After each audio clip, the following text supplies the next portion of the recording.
मुरादाबाद शहर की, जहां शहर के आखिरी छोर पर रहती थी चंपा।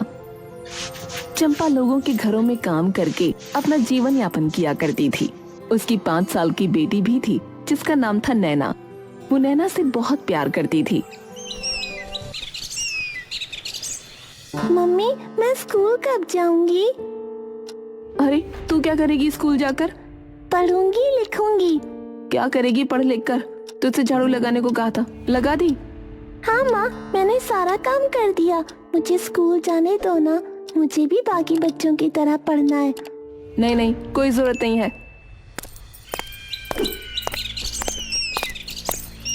अरे चंपा, पास के चुंगी वाले स्कूल में नाम लिखवा देना नैना का। वो सरकार की तरफ से फ्री है, वरना अगर उन्हें पता चला कि तुम बच्ची को नहीं पढ़ा रही हो तो तुम पर कार्रवाई हो सकती है। आजकल तो बड़े चोंचले हैं, पहले जमाने में सही था, लड़कियां अपने घर का काम करती थी सिर्फ।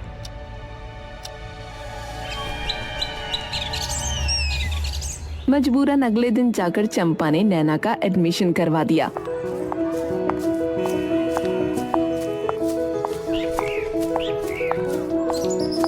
अब कल से तू स्कूल जाएगी, लेकिन एक बात याद रखना। क्या मम्मी? कभी किसी अनजान इंसान से मत बात करना। कोई अजनबी मिले और वो कोई तुझे चीज दे तो मत खाना बिल्कुल। ठीक है मम्मी, नहीं खाऊंगी। और हाँ, घर का काम ना छूटना चाहिए स्कूल के चक्कर में। नहीं छूटेगा माँ। शाम का वक्त था, सूरज ढल रहा था और चंपा अपनी छोटी सी झोपड़ी में बैठकर नैना के लिए स्कूल की ड्रेस पर इस्त्री कर रही थी। तभी राधा फिर से आ गई। चंपा रसोई में जाती है और 2 कप चाय तैयार करती है। फिर दोनों सहेलियां चाय की प्याली लेकर चौखट पर बैठ जाती हैं। तो अब तो तू स्कूल वाली मम्मी बन गई है। हाँ, बहुत दिन से पीछे पड़ी थी नैना, मेरे तो ये सब समझ में नहीं आता। हाँ वो तो है। अच्छा खैर, अब मेरा एक पुराना हिसाब तो बाकी है। क्या मतलब? याद है ना, तूने मुझसे कुछ साल पहले 5,000 रुपए लिए थे, अब तक 1 रुपया ना दिया। हर बार बहाने बना देती है। राधा, तू जानती है ना मेरी हालत कैसी है। कभी नैना बीमार पड़ गई, कभी काम छूट गया, अब किसी तरह उसका एडमिशन कराया है। बस थोड़ा वक्त और दे दे, लौटा दूंगी ना तुझे। तो हमेशा अपनी मजबूरी गिनवाती रहती है, मेरी सुनती है कभी?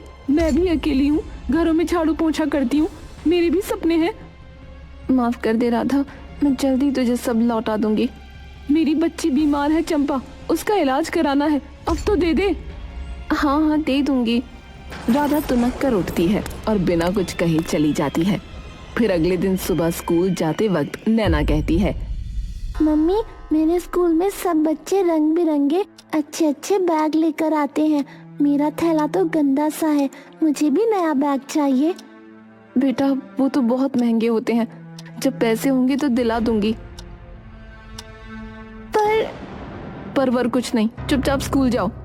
नैना उदास होकर स्कूल जाती है, लेकिन उस दिन स्कूल के बाहर एक लंबा काला कोट पहने एक आदमी खड़ा होता है।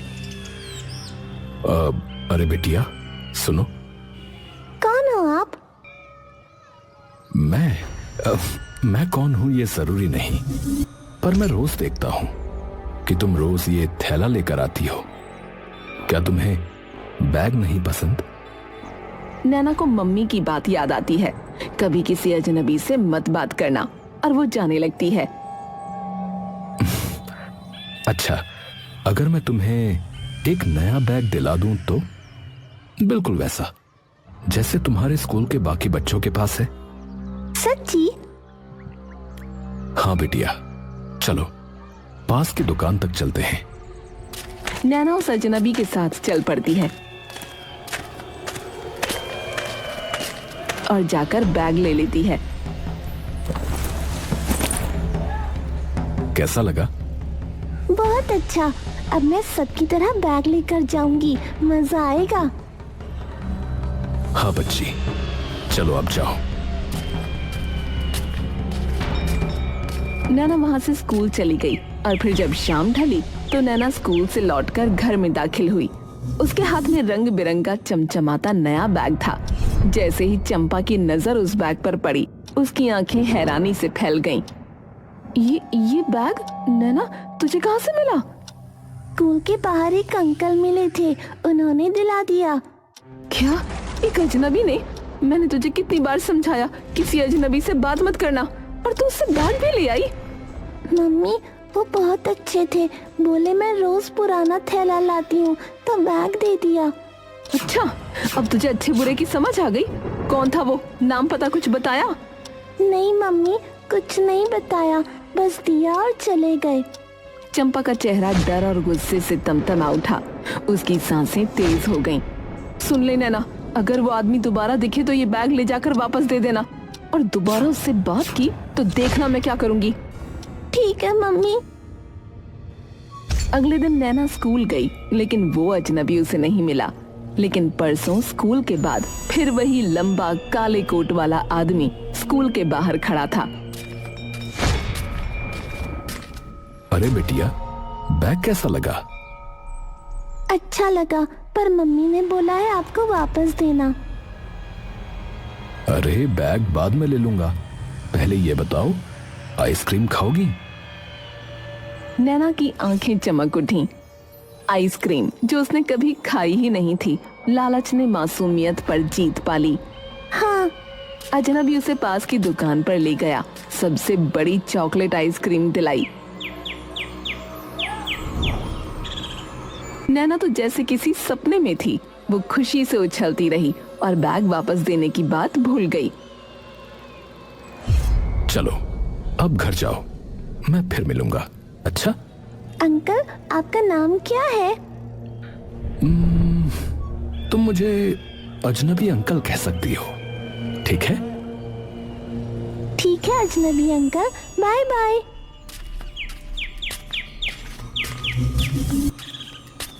घर आकर नैना ने सब उगल दिया। मम्मी आज मैंने आइसक्रीम खाई। क्या? किसके साथ? वही अजनबी अंकल के साथ। नैना तू सुधरेगी नहीं क्या? मैं तेरे भले के लिए मना करती हूँ, और तू अगर अगली बार उससे बात की ना तो मैं तुझे ऐसा पीटूंगी कि तू याद रखेगी। नैना डर के मारे सिमट गई, लेकिन कहीं न कहीं उसे वो अजनबी अच्छा लगने लगा था, क्योंकि वो उससे प्यार से बात करता था, मिठास से बोलता था, जैसे उसका कोई अपना हो। और फिर एक दिन सब बदल गया। नैना स्कूल तो गई, पर छुट्टी के बाद वापस नहीं आई। चंपा की सांसें थम गईं। 4 बजे, 5 बज गए, 6 भी बज गए, नैना नहीं आई। हे भगवान, मेरी बच्ची, कहीं वो अजनबी उसे किडनैप करके तो नहीं ले गया? नहीं नहीं, ऐसा नहीं हो सकता। शाम ढलने लगी थी, सन्नाटा गहराता जा रहा था। चंपा लगभग पागल हो चुकी थी, और नैना खिलखिलाती हुई अंदर दाखिल हुई। नैना, तू कहाँ चली गई थी? मम्मी आज मैं अम्यूजमेंट पार्क गई थी, झूले लगे थे गोल गोल। किसके साथ? अजनबी अंकल मुझे ले गए थे। तुझे कितनी बार कहा उससे मत मिलना, तू मेरी एक नहीं सुनती। आज तो तूने मेरी जान ही निकाल दी। अरे मम्मी, मैंने क्या कर दिया? चंपा उसके 2 जोरदार थप्पड़ मारती है। नैना बुरी तरह रोने लगती है कि तभी बाहर से राधा दौड़ती हुई आती है। चंपा, क्या हुआ? क्यों मार रही है बच्ची को? तू ही बता राधा, मैं इसे रोज समझाती हूँ, लेकिन ये रोज उस अजनबी से मिलती है। आज तो बिना बताए पार्क चली गई। अरे ओ पगली, बच्ची है, उसे क्या पता कौन है अच्छा है कौन बुरा है। तो मारने की बजाय उस आदमी का पीछा करना, देख कौन है वो, क्या चाहता है। हाँ, तू सही कह रही है, अब यही करना पड़ेगा।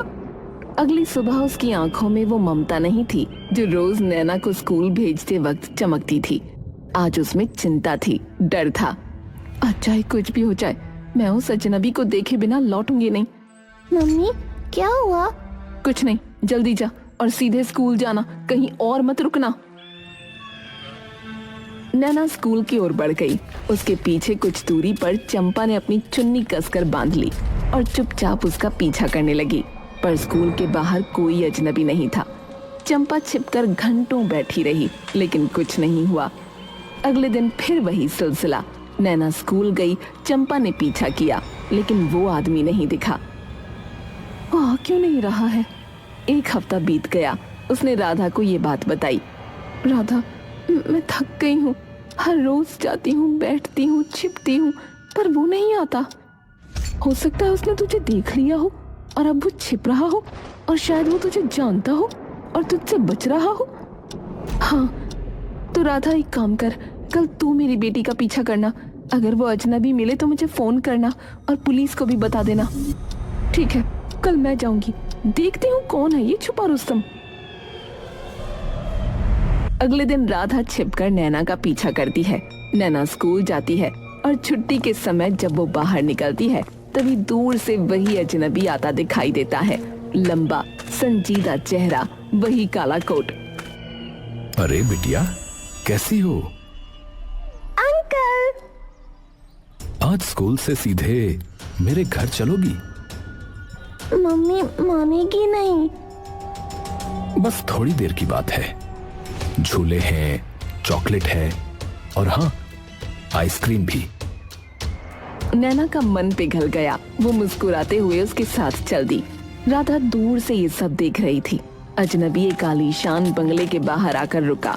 बड़ा सा गेट, संगमरमर की सीढ़ियां और बगीचे में खिले महंगे फूल। राधा के लिए ये सब किसी सपने के जैसा था। ये तो कोई अमीर आदमी लगता है, पर ये नैना को क्यों लेकर आया है? राधा दौड़ते हुए वापस चंपा के पास गई। चंपा, जल्दी चलो, मैं तुम्हें उस आदमी का घर दिखाती हूँ। चलो, पुलिस को भी फोन कर दिया है। दोनों भागती हुई उस बंगले के पास पहुंची। लेकिन जैसे ही चंपा ने वो घर देखा, उसके पैर जैसे जमीन में धंस गए। उसकी आंखें चौड़ी हो गईं और सांसें अटक गईं। ये तो उसी वक्त गेट खुला और वही अजनबी नैना का हाथ पकड़े हुए बाहर निकला। नैना, इधर आ। चलो चंपा, उसके पास चलते हैं, बेटी को वापस लाना है। लेकिन चंपा का पैर एक कदम भी नहीं बढ़ा। ये औरत मेरे पास नहीं आएगी, क्योंकि इसके दिल में चोर है। ये एक वक्त पर मेरे घर में काम करती थी। क्या? 4 साल पहले राजीव और सोनिया एक खुशहाल दंपत्ति थे। उनका एक ही सपना था, एक प्यारा सा बच्चा। राजीव, मैं प्रेग्नेंट हूँ। क्या कहा? अरे वाह, ये तो सबसे बड़ी खुशखबरी है। उसी दौरान चंपा भी उन्हें बताती है कि वो गर्भवती है। मालिक, मैं भी मां बनने वाली हूँ। अरे वाह, घर में 2 खुशखबरियां।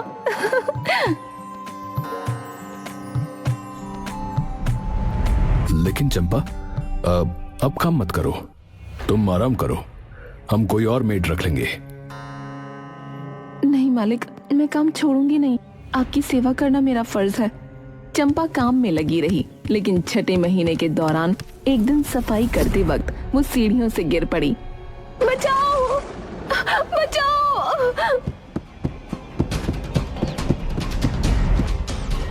चंपा, क्या हो गया? उसे अस्पताल ले जाया गया।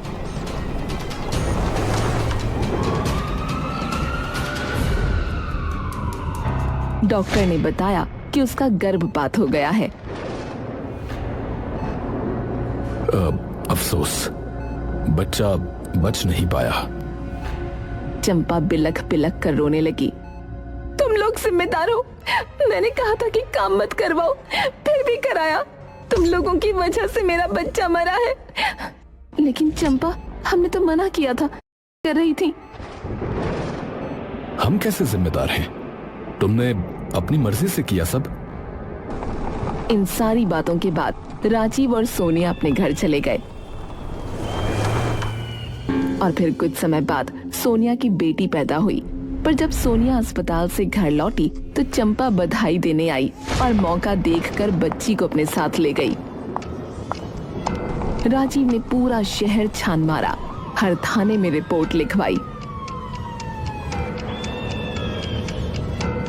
मेरी बच्ची मुझे चाहिए। कोई उसे ढूंढो, कोई उसे ढूंढो। राजीव, तुमने चंपा को हमारे घर आने ही क्यों दिया? मुझे मेरी बच्ची चाहिए किसी भी हाल में। लेकिन चंपा का कोई अता पता नहीं था, न कोई फोटो, न कोई असली नाम।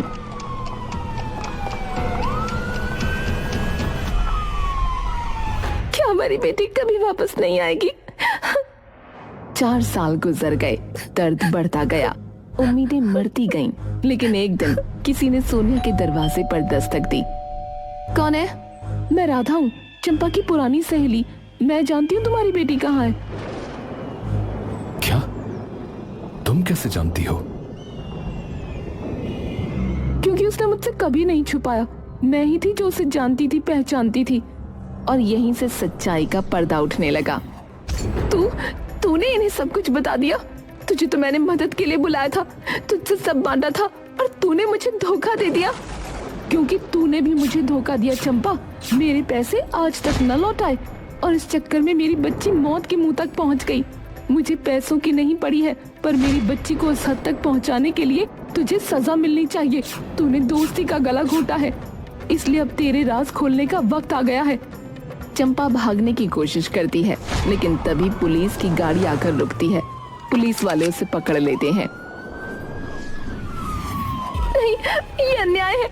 इस आदमी ने मेरे साथ गलत किया था, इसका ही तो कसूर था। मेरा बच्चा मर गया और इसने मुझे मुआवजा तक नहीं दिया।